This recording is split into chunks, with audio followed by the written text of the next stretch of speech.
Телефонду каттатуу үчүн бир күн калды. Агалай каттоодон өтпөгөндөр түйүндөн өчүрүлөт. Анткени 15 августта байланыш каражаттарынын имей кодун каттоо аяктай. Танда кыргызстандык жарандар пайдаланып жүргөн телефондор системага акысыз катталат. Чет өлкөдөн сатып алынган телефондорду ишкерлер имей KG сайтына каттатышы керек. Эгерде каттоодон өтпөй калса, 15 августтан өтүп кетсе, ал телефон эки сим карта сала турган жери ал жак уже окубай калат да. Телефон уже интернетке подключение, операторлорго подключение жоголуп кетет.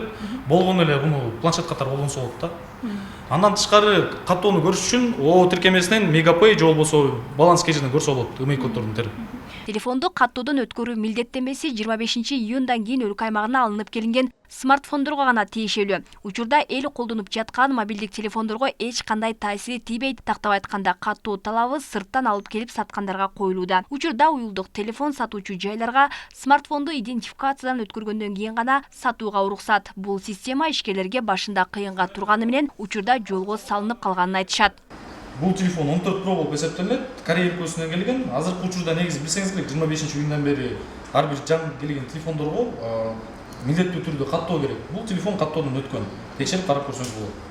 Каттоонун негизи жакшы жактары бар да. Алар мына, например, өзүңүз айтып кеттиңиз. Ош шаарында телефон саткан жерлер өтө көп, дүкөндөр.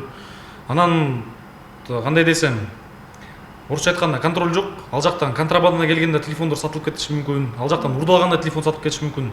Эгерде сиздин телефонуңуз каттоодон өткөн болсо, сиз имей KG'ге кирип, ошол жактан заявление жазсаңыз болот да, арыз жазсаңыз болот. Ушундай үлгүдөгү телефон, ушундай имей коду менен десеңиз, ошол имей KG'ден карап беришет да.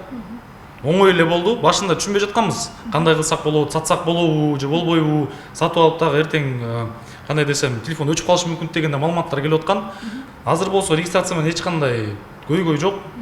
Мамлекеттик идентификациялык система өлкөгө аткезчилик жол менен жасалма телефондордун киргизилишин алдын алат. Сатыкка мыйзамдуу алынып келинген, пайдаланууга коопсуз жана имей коду менен катталган телефондор гана чыгарылат. Муну менен телефон алдамчылыгын жоюу максаты көздөлүүдө. Бул тармактагы адистер каттоо аппаратын техникалык мүнөздөмөлөрүн гана камтыгандыктан жеке маалыматтар үчүн кооптонууга негиз жок дешет. В целом я поддерживаю инициативу того, что... Бул иштелип чыккан система колдоого аларлык. Уюлдук телефондорду каттоо биринчиден колдонуучу үчүн ыңгайлуу. Анткени телефон жоготуп алган учурда көзөмөл жүргүзө алат. Каттоо системасы мамлекет үчүн дагы пайда алып келет. Аткезчилик жол менен келген телефондорду бөгөттөөгө шарт түзүлөт. Именно тот самый телефон, который ты потерял.